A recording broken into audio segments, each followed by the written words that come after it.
from the station working for you. This is breaking news. Delphi, Indiana. A warm winter day. And the crime that changed everything. They meet a monster.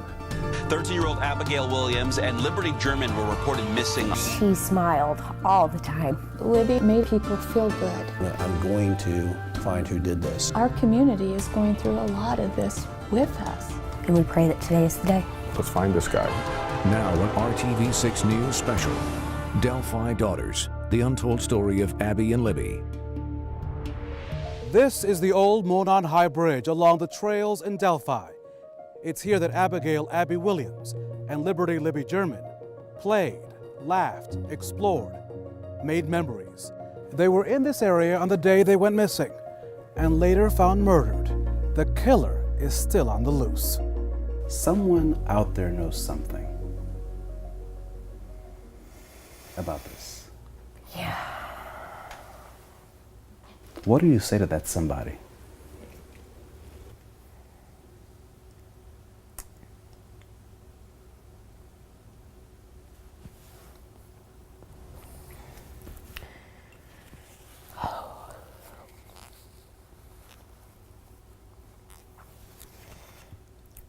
We pray every day that we'll have peace someday. We just ask that people just follow that instinct, that gut, even if you just have a suspicion. Just call it in. Abby and Libby did a lot together. Both girls loved music. They played the alto saxophone in their middle school band. Both loved photography and painting. The girls were set to play softball. Both shared a special friendship. It was Libby who managed to take a cell phone picture of a strange man on the bridge. He's the prime suspect. They didn't leave each other's side. I don't know what happened out there that day. Was there was a chance or an opportunity for one to break off or split or make a break for it or whatever, but you know, I look at it as, you know, two young soldiers that stuck, you know, covered each other's back, two best friends, you know. I wouldn't leave my best friend's side, you know, and neither did they. There are no limits. Police are still looking for pieces of information. Billboards continue to alert people coast to coast not to forget the teenage girls. As people here remember the day, there was a call for a search.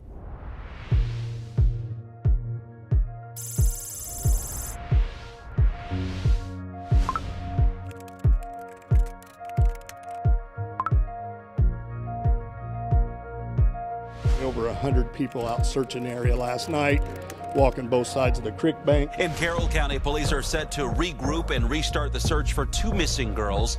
Together, okay? That way we cover more property, quicker time. 21, copter 5. We have found two bodies. We are investigating this as a crime scene.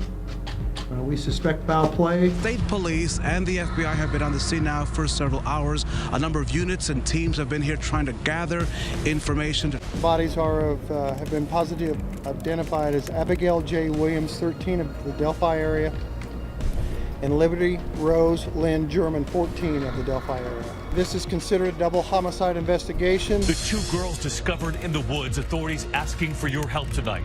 Their last Snapchat and the image of a man authorities would like to talk to. And they now have enough evidence to call him the prime suspect. We do have some new information for you today. Liberty had the presence of mind to turn on her video camera, but there's enough there that somebody could recognize this person's voice. And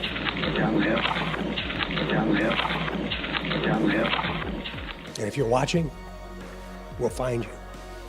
There have been more than 11,000 tips come in to our command center. If somebody knows something, somebody has to know this person, recognize that voice. It's not easy, and a lot of people are putting a lot of work into this, and we're hoping that the tip's there, and we're going to find it. Right now, a tip hotline is open for you to take action. You can be anonymous. The number to call, 844-459-5786. With every sunrise, the families of the girls killed wonder if the new day will bring news of an arrest. Waiting for justice for Delphi's daughters. Aiming to master his shot, Mike Patty knows precision and practice pay off during deer hunting season. This area down through here is some of the best hunting area that I have. Well, you can see the hooves, the cloved hooves going in. This deer's heading that way. The children in his family, including Libby, were fascinated by the deer tracks and other wildlife in hiding. You can see coyote tracks there. This next season will be probably a little, it will be different because the time spent that usually you're just soaking in the great outdoors and the experience. There'll be a lot of thoughts running through my head, about the loss of Libby and how that has affected our whole family. So it'll be a different hunting season for sure. 14-year-old Libby loved the outdoors, and indoors, she was known for her chocolate chip cookies. She was our baker. She could throw together a batch of cookies like nobody. She'd come in, have it done in half an hour or so, cookies laid out for everybody to eat the rest of the night. These days, Libby's paintings, Libby's photography, Libby's skills on first base are sources of comfort. Then there's the use of sticky notes, another look into her soul. She left me one day a note in my sun visor. I love you. Thank you for all you do for me and Kelsey. She made Christmas gifts for some of her teachers. Just kind of cute. She used, for her science teacher, she used the element table and made little blocks and spelled out teacher for her teacher. That's cool. Yeah, she called me one day. I'd given her some money for some item at school or function. It was probably a $10 bill or something. So she called me up and said, "Grandpa, with the change, can I give it to somebody else or somebody who needs something here at school?" I said, "Well, sure, sure you can." So it's just the way she worked. The Patties wanted to share these jars. They say they're filled with love. They contain messages from Libby's classmates. Libby was always so smiley and happy. You are a very good swimmer, and I won't forget that. And she was so sweet and nice. Knowing she's gone is really hard. I miss her so much. Nothing's ever going to bring him back. It's our job to fight, to keep it out there, to do whatever it takes to find this person or persons that has done this to them. This is our job now. Full time. Yes, it is. Never ends. Think about it from the time you get up to the time you go to bed. Libby dreamed of becoming a science teacher. She was also interested in solving crimes or finding cures. Her curiosity in the sciences was serious business. She attended several classes up the road at Purdue University. Not far from here, the grandparents of 13-year-old Abby Williams are also heartbroken.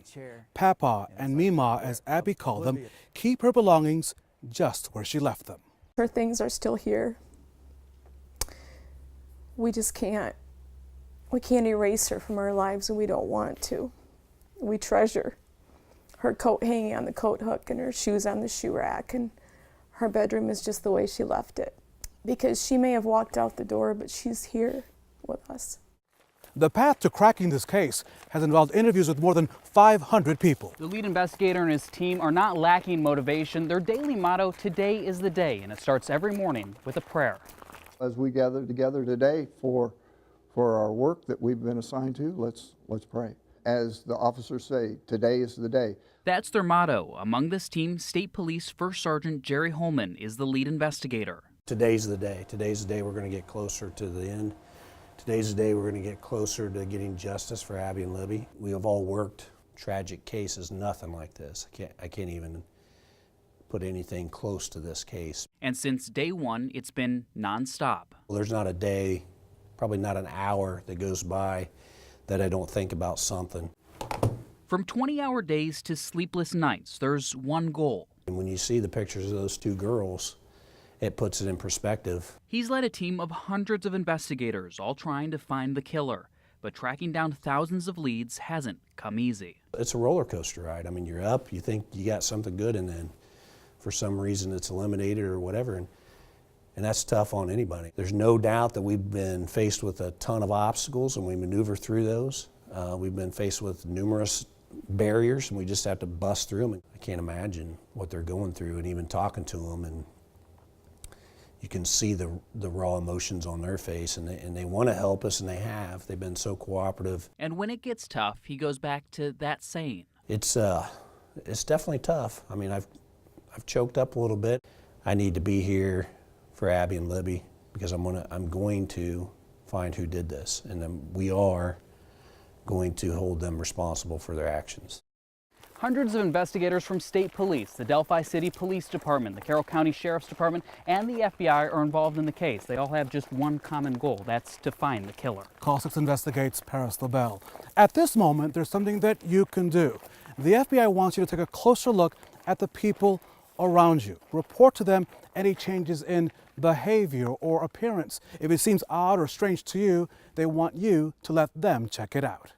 If something just wasn't right, if that person started abusing drugs, if their sleep patterns have changed, any indicators like that, taken on its own, doesn't mean anything. But when you put into a broader context of the timing and the location of that individual may be pertinent. And I would ask the public for their help. We need that help. The Old Monon High Bridge is in bad shape.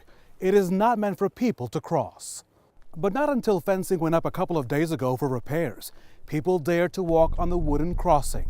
Indiana's second highest bridge is not an official part of Delphi's 10 miles of trails. That may change in the future after extensive fixes. She smiled all the time. All the time. The mother who shares what justice will look like for Abby and Libby. She was always in the middle of something, and it was always in a minute. Give me another minute. I'll do it in a minute. And what you can do in just 60 seconds that could change the face of the investigation. The reward for information leading to an arrest, more than $230,000.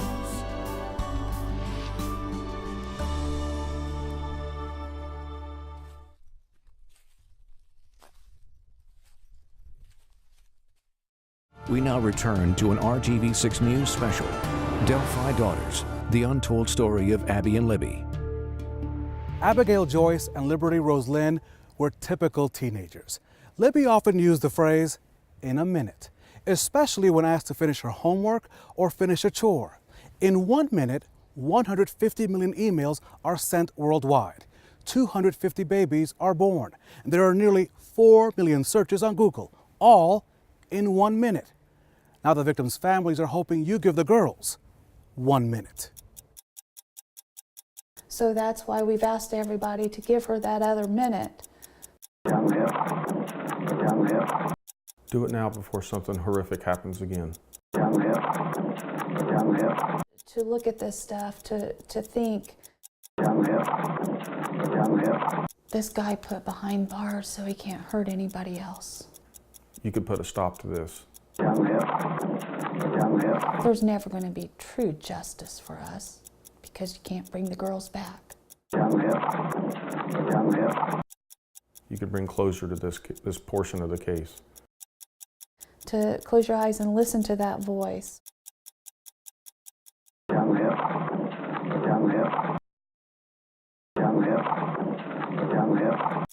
That if you can stop him,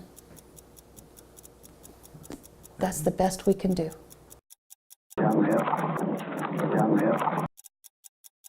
One minute, a personal plea to you.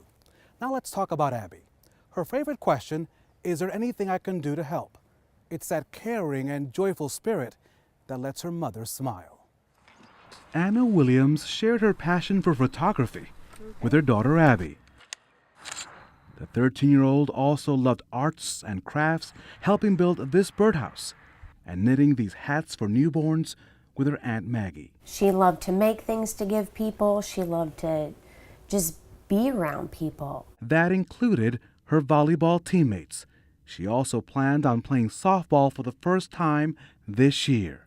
Grandpa Cliff was so excited, he drove down from Michigan to take her shopping for the new gear. This is Abby's kitty Bongo. Yeah. And she named him? Yes, she did. Abby convinced her grandparents and mom, who's allergic to cats, to let this stray stay. And now the family's pain, immeasurable, following the murder of Abby and her friend Libby near the bridge they both loved. Every morning when that sun rises, how do you keep going in light of all of this? It's the stories and the pictures.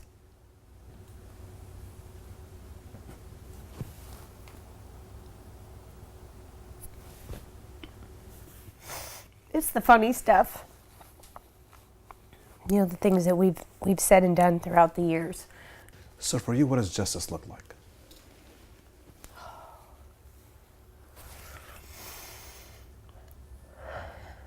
Justice will be that deep breath that we get to take, where my friends' children are sleeping in their own beds again, and people don't worry about their children playing outside. Justice in the law enforcement. We believe in law enforcement. We believe in the FBI and everybody else that's been on this case. That's where the justice will come from. Abby's family was looking forward to softball season. Her mother, her grandparents, and members of her stepdad's family all played softball.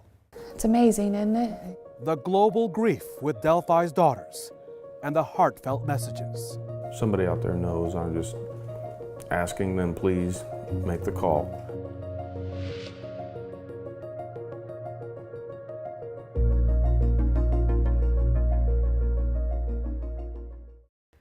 Take a look at the purple and teal ribbons. And when night falls, Delphi glows. Orange bulbs light up the city. The goal? To let them shine until Abby and Libby's killer is off the streets. The murders are drawing international attention, with letters arriving from around the world.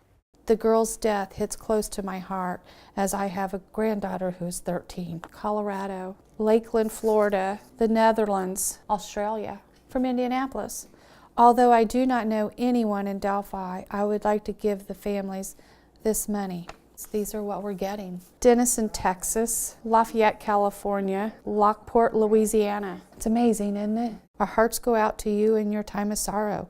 We have children and know how hard this would be if it were our child. Oh, I'd love to meet them. Thank them for the prayers and the support sent with loving memories of your little girl. It's affected lots of kids, a whole school. They all made cards. Here's a Fort Myers, Florida. No, we don't know these people. We've had a couple from England. It's quite humbling. They think we're this special. Nearly 3,000 people call Delphi home. It's about the same size as New Palestine, Pittsburgh, or Sheridan. The Wabash and Erie Canal drew business and the early settlers. Delphi became a city in 1866. There's no questioning the outpouring of support for the families. Storefront posters of the suspect are everywhere. There have been multiple fundraisers and vigils. When we return, the dream for Delphi's daughters. Our community is going through a lot of this with us. So it's their love, support, prayers are what's helping us get through this.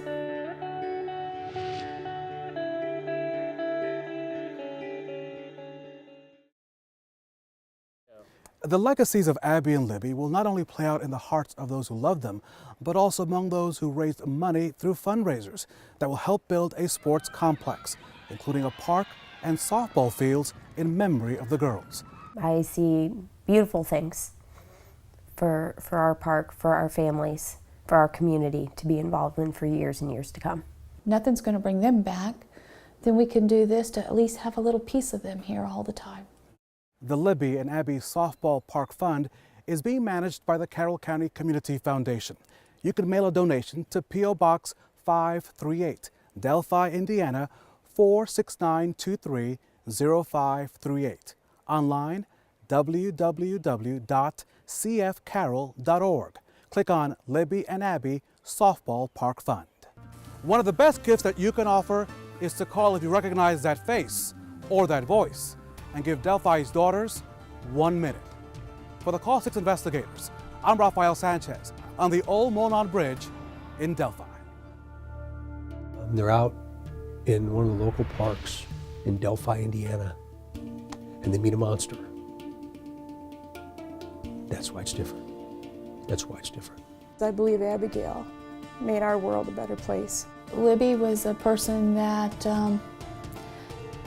made it a point to make people feel good. This evil may have struck us, right here in the heart of Indiana and right in our home.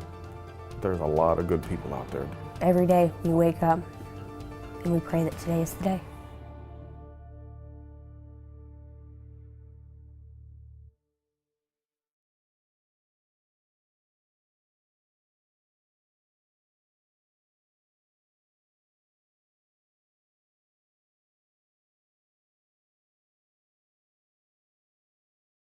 From RTV6. That breaking news, a Southport police officer shot on the city's south side and rushed to Eskenazi Hospital. The officer hit multiple times by gunfire after responding to the report of an accident. We have live team coverage tonight from the hospital and the scene. We start with Mark Mullins anchoring our coverage tonight from Eskenazi Hospital. Erica, a bizarre chain of events led to the hour that we're waiting to hear more about that officer who was involved in the shooting. This all started on the south side of Marion County in a small community called Homecroft. RTV6 cameras were rolling as that officer was brought to the hospital here. You can see video showing the ambulance rushing to the hospital there. And since he's arrived, we've seen countless officers walking in and out of the hospital, showing solidarity with the Southport Police Department. Members of IMPD are here as well, as is the Marion County Sheriff's Department. A lot of moving pieces involving this that started with a crash around 2:45 this afternoon on the south side. Right now, we're waiting for the latest in a news conference scheduled to happen at any moment inside Eskenazi Hospital. Our team coverage continues this evening with RTV6's Paris Lubell, who's digging deeper and sitting in on that news conference, which should be starting. Paris, what are you learning from inside the hospital at this hour? Mark, we just got word a few minutes ago that this will be in about 15 minutes. We should have an update here inside the hospital. But I'll take you through what we know right now. Police say they were called to a report of a car accident right there in 245 in the Homecroft area. Now, when the police arrived on the scene, he was shot multiple times by one of the people inside the car. Now, sources are telling us there were two suspects inside the vehicle, one shooting and shot the officer multiple times. Now, another officer who was also responding fired back and struck that suspect. The other suspect was taken into custody there on the scene. We're working to gather the information right now here at Eskenazi Hospital, where the officer and one of those suspects was taken just a little while ago. We don't have an update yet on that condition, and that is what we're expecting here from the press conference in just a little while. But as Mark said, we've seen a lot of people going in and out of the hospital here. We're going to send it back out to Mark, though, who's outside. A very emotional scene here at Eskenazi Hospital so far, and as we're learning from Paris, that news conference could be starting in about 15 minutes. Now, down at the scene in Homecroft, a very dramatic scene there, including a car that was flipped upside down. Our Matt McClellan has been talking to witnesses in the area, and Matt, some people liking it to a scene from a video game. Yeah, that is how dramatic it looks, Mark. We are now into the third hour of this investigation, and not much has changed here at the scene. 5 blocks of Madison Avenue remain closed and will be closed for some time. At the center of this investigation, this overturned car flipped onto its roof. You'll see that open door toward the rear. That is where someone inside the car was able to get out and tried to run. We're told the car was moving quickly down Madison Avenue, flipping the curb here in front of this house with at least 2 people inside. Neighbors reporting passengers getting out of the car, then running to knock on doors and trying to get inside houses. When police responded, I'm told the driver was still hanging upside down inside the car when he began firing at an officer. You'll hear that from an eyewitness in just a moment. But we're also told from other eyewitnesses on the scene, 20 shots, at least 20 shots fired. One woman tells us she got down on the floor covering her young children. From what we've heard so far, it was a high-speed chase. The 2 gentlemen were in the car. A fireman and a nurse lived there. They went to help, and when they went to respond, the police officer walked up to the car, and while the guy was still hanging upside down in his seatbelt, he started shooting at the officer. Just reported recovering, being treated right now at Eskenazi Health. We have seen neighbors on scene asking police who this officer is and what his condition is. Questions we also have. These folks worry that this is the officer that patrols their neighborhood, someone they've come to know very well, hoping that he's okay. We are expecting to have an update on that officer's condition within the hour. Reporting on the south side, Matthew McClellan, RTV6.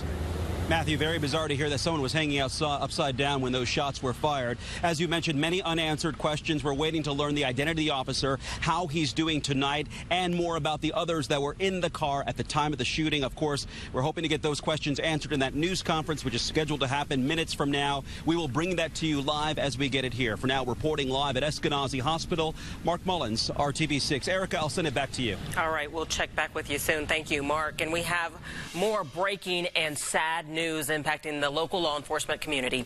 IMPD Deputy Chief James Waters died this afternoon at IU Methodist Hospital. Deputy Chief Waters was critically injured Sunday afternoon in a crash on I-70 in Hendricks County at State Road 267. He was off duty at the time and had slowed for debris in the road when he was rear-ended by a semi. Deputy Chief Waters served the city and IMPD for nearly 30 years, first as a civilian employee and then as a sworn officer. He served in a variety of roles during his career, most recently as Deputy Chief of Investigations. He comes from a law enforcement family with 2 brothers and his father on the force. Chief Deputy Waters was 48 years old and leaves behind a wife and 2 children. Indianapolis Mayor Joe Hogsett released a statement which reads in part, "His untimely passing is nothing short of a tragedy, but the countless officers who worked beside Chief Waters know the legacy he leaves behind and will continue to inspire generations of public service and neighborhood leaders." Late this afternoon, officers escorted the body of Deputy Chief Waters from Methodist Hospital to the Marion County Coroner's Office. When we get details about the funeral for Chief Waters, we will share them with you. From the station working for you, this is breaking news from RTV6. This morning, West Lafayette police searching for 4 children they say were kidnapped by their own mother. An Amber Alert was issued a little before midnight. Police believe those children are somewhere with their mother this morning and possibly in danger. Authorities are trying to find 27-year-old Victoria Dominique Wharton.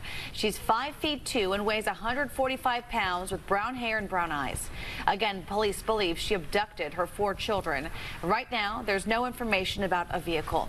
Police are looking for Azura Ballard. She's 7 years old. Akira Ballard, who's 3 years old. Illyria Ballard, who's 1. And the oldest, Anthony Ballard, who is 8 years old. Please call police if you know where they are. And now to the latest on breaking news we've been following this morning. At least 1 person dead after a serious crash on I-465 early this morning. It happened on the south side of Indianapolis near US 31 and the I-65 exit. Right now, investigators are still trying to figure out what caused this deadly crash. When we learn more, we will pass that information along to you. Rob? All right, forecast for this morning looks pretty good, although starting out a bit on the chilly side.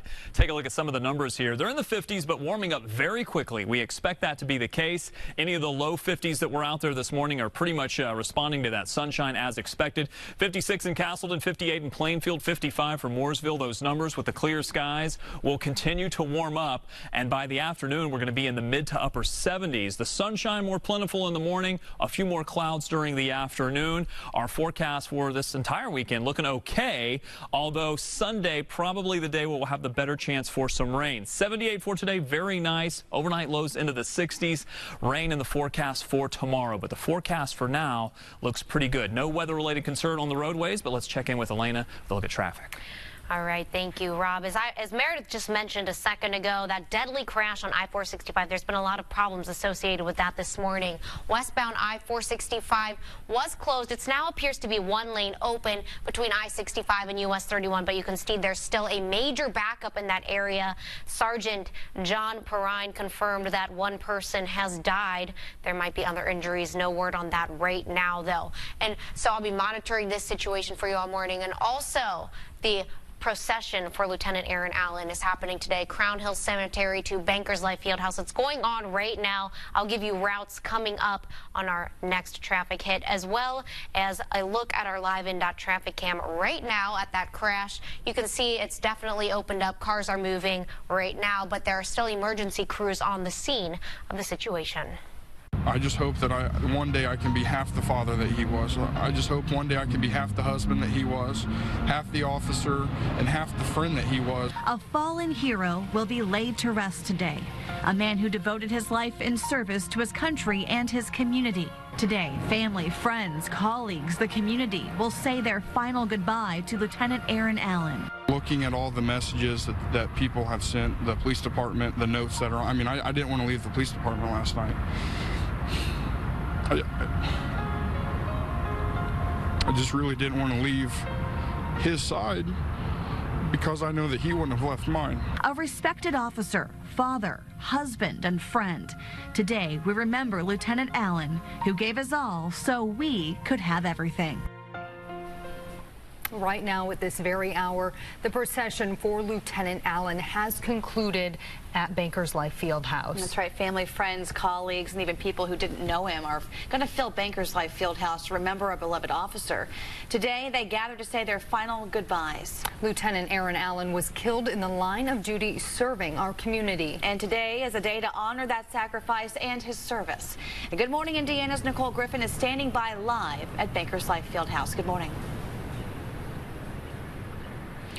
Good morning. Well, we are standing here where the motorcade just ended with the procession for Lieutenant Aaron Allen this morning that ended here at Bankers Life Fieldhouse. You can see all the motorcycles that lined up this morning, and all the officers just got up and were heading in to Bankers Life Fieldhouse where that funeral is set to begin here in just a few hours. Now take a look at this video of the procession that we captured as it took off from Crown Hill Funeral Home this morning. Just a very powerful picture of unity and brotherhood as those motorcycles led the body of Lieutenant Aaron Allen over here to Bankers Life Fieldhouse this morning. Law enforcement members from the entire community, even the entire state, led that procession through downtown Indianapolis, ending over here. And his brothers in blue from the Southport Police Department were also a part of that, and his family was as well. Now, Lieutenant Allen was killed in the line of duty just last week, and we are told that he was a leader of the Southport Police Department for 6 years, winning the Officer of the Year award in 2015. Over his 20 years of experience, he served with the Marion County Sheriff's Department as well as the Indianapolis Police Department. And this morning, a man people are remembering as a hero in our community will be laid to rest at Crown Hill Cemetery, and his wife Stacy and two sons TJ and Aaron Jr. will say their final goodbye. Lieutenant Aaron Allen's funeral is set to begin here at Bankers Life Fieldhouse at 11 o'clock this morning, and Governor Holcomb along with Senator Joe Donnelly and Mayor Joe Hogsett are among speakers we are expecting to speak this morning at this funeral. We will bring you coverage all morning long here on Good Morning Indiana. We will be inside the funeral home, inside the funeral this morning, showing you pictures later on here on RTV6 of the funeral for Lieutenant Aaron Allen. But for now, we're reporting live downtown. Nicole Griffin, RTV6. Our team coverage continues in the sky. Skycam 6 photojournalist Shay Goodpaster is live for us up there, keeping an eye on traffic and also the mood as you can see it there from Skycam 6. Shay, what are you seeing? Well, right now, Beth, the traffic is pretty calm, but we do expect thousands of people from all over the country to come here to Bankers Life Fieldhouse for the funeral of Lieutenant Aaron Allen later today at 11. Now, as we follow the procession down Meridian Street, it was very touching to see there were quite a few people out at intersections standing there saluting as his body passed by. Now, later today, the community is encouraged to line the procession route as they escort Lieutenant Allen to the cemetery to be laid to rest one final time. Alexander Rossi loves speed. Left turn, right turn. Racing is his life, and his life is racing. But did you know that auto racing may not have been really his first love? Instead, it was the slopes here in Northern California. Yeah, before he was on four wheels, he was on two skis. Welcome to Squaw Valley, one of the largest ski resorts in the U.S. with 270 trails, 42 lifts, covering 6,000 acres of skiable terrain, home to the 1960 Winter Olympics. Located just west of Lake Tahoe, where High Camp has an elevation of 8,200 feet, and a place where you'll likely find Alexander Rossi wearing a Patriots hat. I take it you're going to wear the Patriots hat during the I do like the Patriots. So growing up in Europe, I loved the NFL, and there there was only 2 teams televised in Europe. It's Green Bay Packers or the New England Patriots. So if it came down to between the Packers and the Patriots, I think you have to choose the Patriots, right? Makes sense, right? Of course. Okay. In reality, it all makes sense when you get to know him. Around here, Rossi's no stranger. Growing up an hour away, he and his family started skiing at Squaw Valley when he was just 7 years old. He became addicted and rather good at it, and only backed off from the sport once he discovered racing. If you had a big snowstorm blowing through, kids were still going to school, what would your mom do? My mom was pretty chill. She'd pull me out of school, and if it was a good powder day, she didn't let it go to waste. So that's pretty awesome. I don't know if she'll like many people knowing that, but I guess it counts. That's okay. Yeah, you're out of school now. That's okay. Yeah, it's not going to be on your permanent record now. Yeah, exactly. So growing up, your idol really wasn't necessarily Rick Mears. It was more Bodie Miller. It's Bodie Miller, yeah. Lindsey Vonn. There was posters in my wall of race car drivers and skiers. So. Not bad. No, it's cool. a bad way to grow up, you know? You know, I was so fortunate to grow up in this part of California. I mean, when people think of California, they think of Los Angeles. Right. But Northern California, for me, is the real California. And we have all 4 seasons, man. And you have all the summer activities, winter activities. And it's just, for me, it's the most beautiful place on earth. That's to take nothing away from the Indianapolis Motor Speedway, a place where few rookies win, but through fuel conservation and communication from his team, save fuel, coast as much as you can, clutch and coast, he pulled off the upset of the season. Checkered flag! You just won the Indy 500, baby!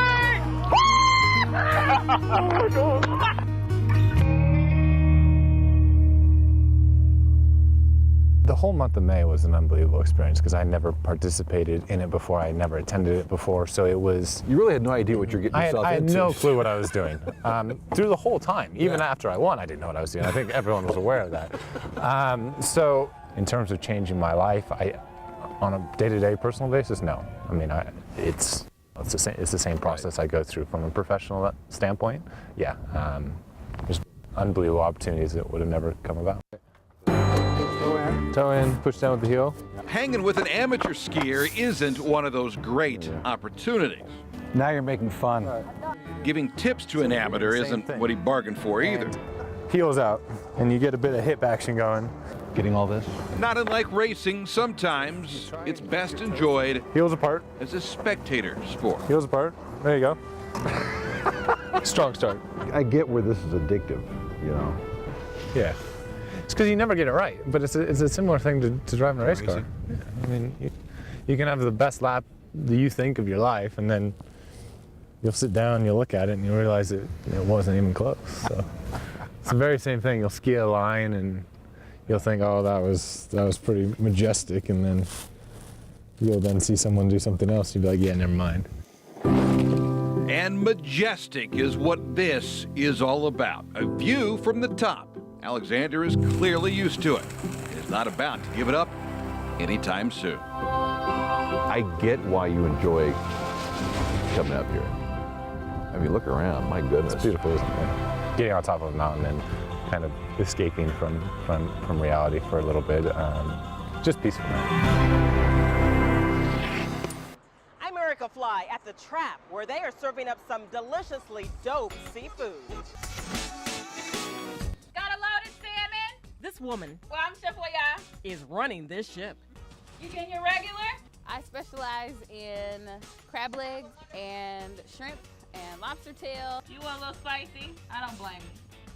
I like mine a little spicy too. Sure, you catch seafood in a trap, but this trap stands for more than that. TRAP also stands for Towards Restoring Food Access to the People. How can I help you? Right here in the neighborhood, the 46218 neighborhood, had been, before the Save-A-Lot opened around the corner, one of the largest food deserts per capita in the country. She set up shop at 34th and Keystone, her own neighborhood, to change that. To be able to have access to fresh food for everybody that lives over here. I just live down the street. I use locally grown produce. All of our loaded trays come with potatoes, corn, broccoli, a boiled egg, your choice of seafood.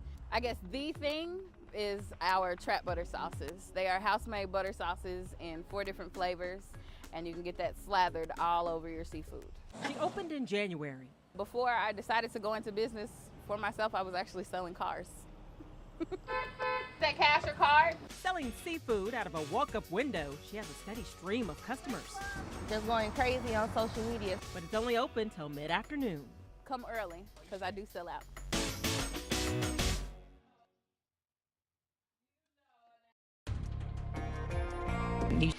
We are following breaking news this midday. A plane has crashed in Fishers near 96th and I-69. Here's a live look from Skycam 6. It's the first time we're getting an aerial look at the scene. You can see here the plane crashing in a field. We're told it's near the airport. We'll have more live coverage of this breaking story right ahead here on RTV 6. Poor little girls, they didn't ask to have their lives taken away. Somebody out there did it. Whoever did this to my nieces, they super crazy. These are sick people out here. We don't want no fight, we want answers. It's the last thing I think of at the end of the day.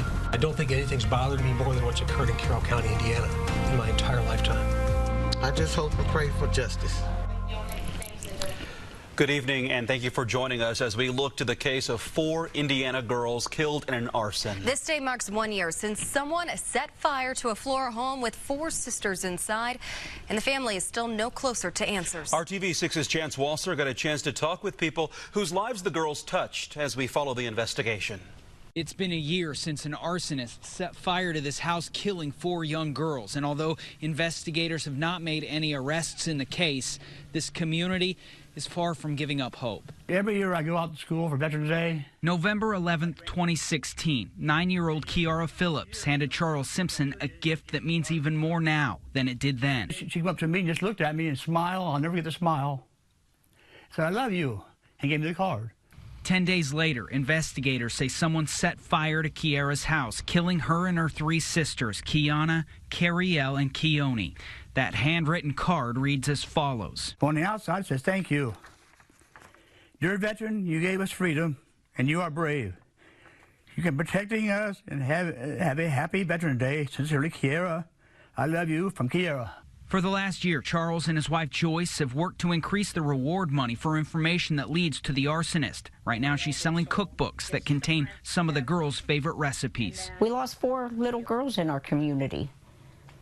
And every time you would go by their house and everything, they would be outside playing, waving. Now that house sits unlivable, charred and boarded up, the center of an investigation that has come under public scrutiny. In October of this year, the family requested that the NAACP get involved on their behalf. Nobody's been brought to justice. Nobody is talking to the family to even update them on the status of the investigation. Less than 3 weeks later, the Carroll County prosecutor and Flora fire chief announced their resignations, raising even more questions. Thank you for being here and giving me a chance. In a recent press conference, State Police Superintendent Doug Carter said keeping the family apprised of all case developments could jeopardize its integrity. Everybody's a suspect until they're not. He also refuted suggestions of a cover-up or that the girl's race is a factor in the case's slow progress. I hope one day I can look into the eyes of a person that killed 4 little girls and then explain to you what we knew and when. But criticize me all you want to. I'm not going to do it today. In loving memory of all my babies. Joyce reads a letter inserted in her cookbook submitted by the mother of those girls who have come to be known as Flora's 4 Angels. November the 21st, 2016 is the day I will never forget. Gone. I just couldn't imagine losing all 4 of my kids. But certainly not forgotten. We aren't going to let this die. Chance Walser, RTV 6. Now to a closer look at the timeline of the Flora case. The investigation started 1 year ago today on November 21st, 2016. Initially, investigators did not have a cause. Then, in late January, state police ruled it arson. In June, after repeated media probes, investigators confirmed they were interviewing persons of interest, but they said they had no suspects. Then, earlier this month, the Carroll County prosecutor announced his resignation, followed by a similar announcement from Flora's fire chief. Now, tonight, the Carroll County community is gathering for a vigil to remember the 4 Flora sisters. It's scheduled to start in about an hour at 6 o'clock. We will have live coverage coming up on the news at 6. The Marion County coroner has determined that Dr. Kevin Rogers, who was found dead in his home yesterday, was killed by a gunshot. Today, neighbors are sharing their reactions with us on that, and we're hearing more about the tremendous accomplishment Dr. Rogers made to the community in medicine and in coaching. RTV6's Derek Thomas has his story. Today in the neighborhood, it was quiet. Very few people were stirring. But behind the scenes, some were upgrading their security. Workmen were repositioning and refurbishing surveillance cameras at Ellis Brewer's house. He lives just down the street from where Dr. Kevin Rogers was murdered. Me and the neighbors talked this morning, and we was talking about the updating security and also our firearms. So we're going to be looking out for each other when we're in and out of town, the holiday season, and throughout the rest of the year. Dr. Rogers spent so many years working as a professor at IU Medical School and so many years as a volunteer lacrosse and team doctor at Cathedral High School. The players and coaches are devastated. Everybody just truly loved him, and there's going to be a giant hole that pales in comparison to the hole that I'm sure his family's feeling, but there's going to be a continued hole for seasons to come. An autopsy determined that Rogers' cause of death was a gunshot. Police say they are getting good leads from information from the public and encourage that pipeline. There's information that we do know. We can't share it with you at this time, but we want you to keep pouring that information into us. The testimonials keep pouring in as to what kind of person Dr. Rogers was. He was gruff, he was good, he should not be gone. Derek Thomas, RTV6. Right now, we're tracking a deadly shooting that sparked school lockdowns, plus an urgent alert for parents in central Indiana. RTV6's Beth Vaughn joins us with the latest now from the live desk. Beth. Mark, one person is dead after a shooting on the east side this afternoon. It happened just after 12 at the entrance of the Marine Apartments off of 21st Street east of Post Road. Lakeside Elementary School across the street and nearby Warren Central High School were put on lockdown during the investigation. The victim was pronounced dead at the scene next to the car. At least one other person in the car with him was taken in for questioning.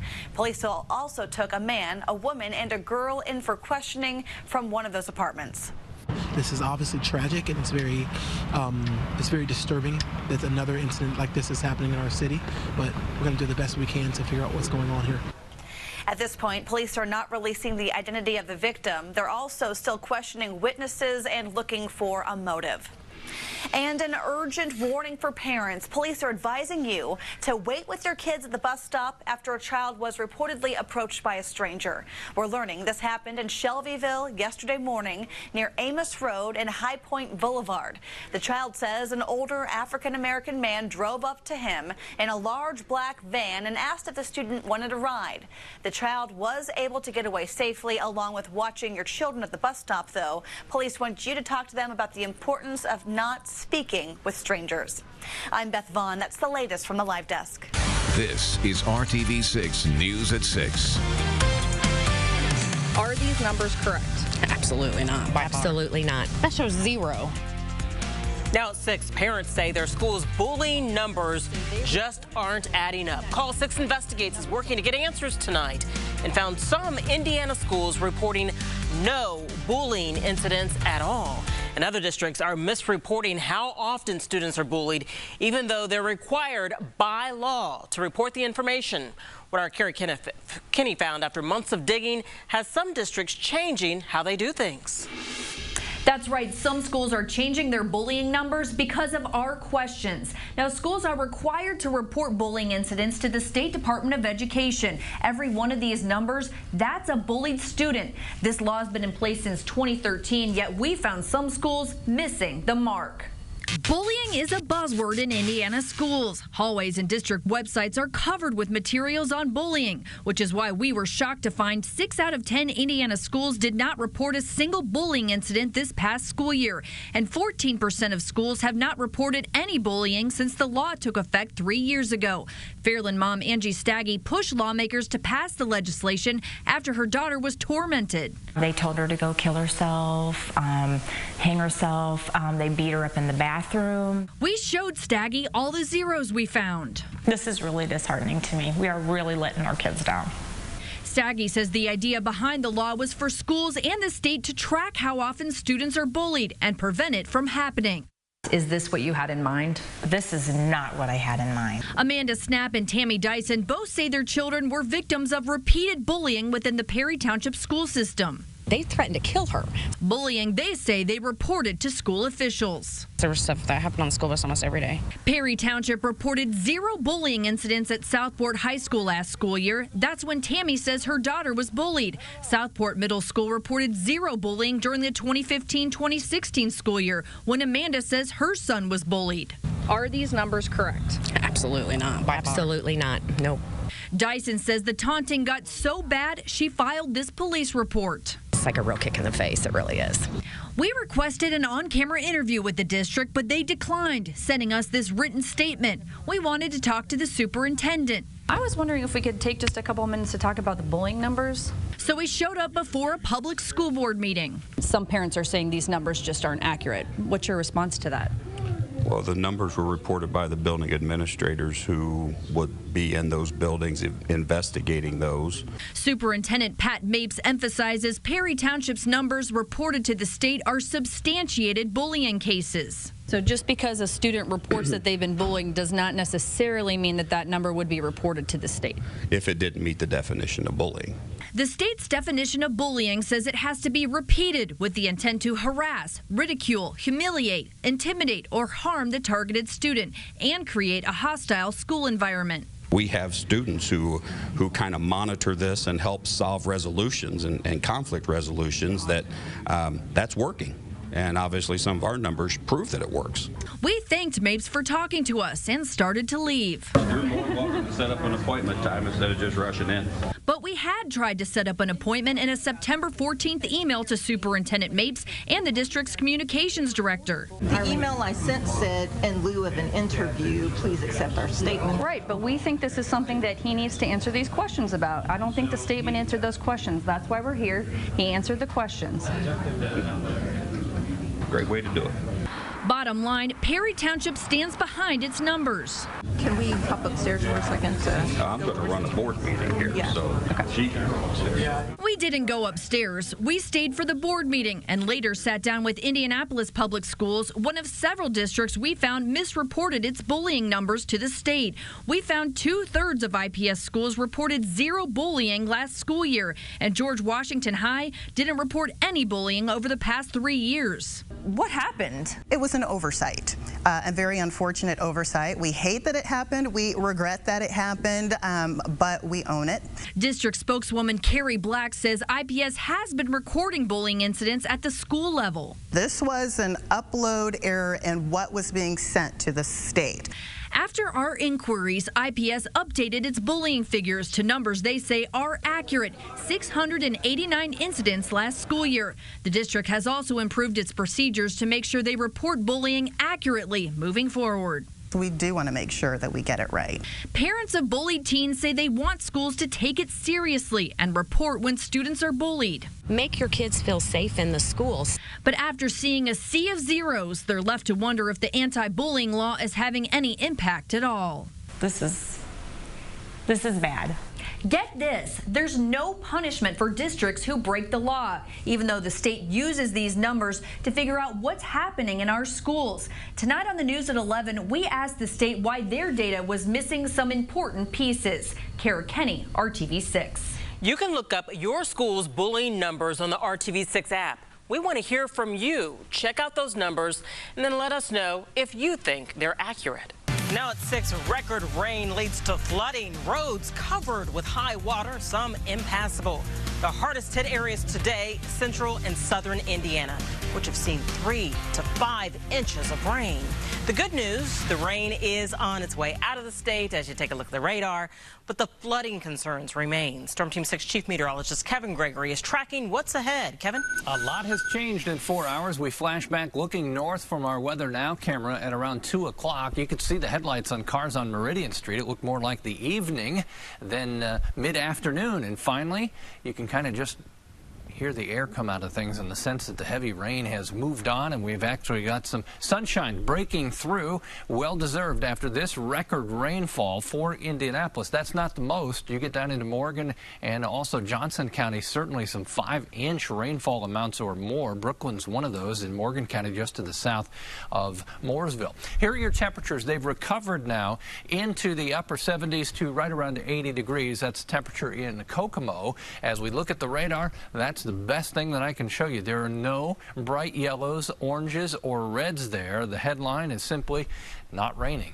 That's good news. As we look at some of the rainfall over the last 24 hours, Logansport down to Kokomo, 5 to 6 inches of rain there.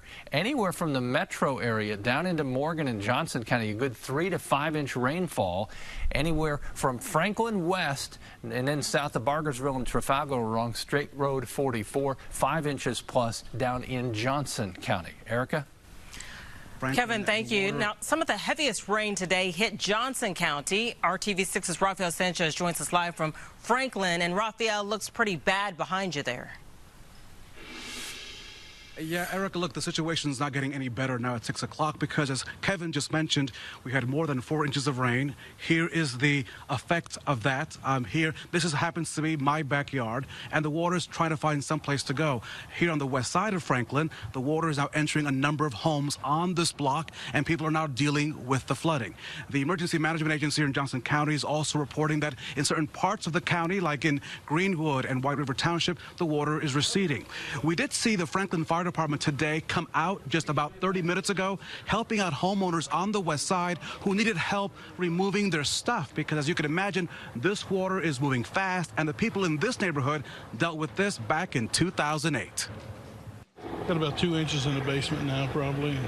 I don't know. I'm not as concerned about it as I was last time, because now I have flood insurance at least, and which we don't even require it here, which is what I don't understand. But anyway, I got it, so hopefully I'm protected a little bit.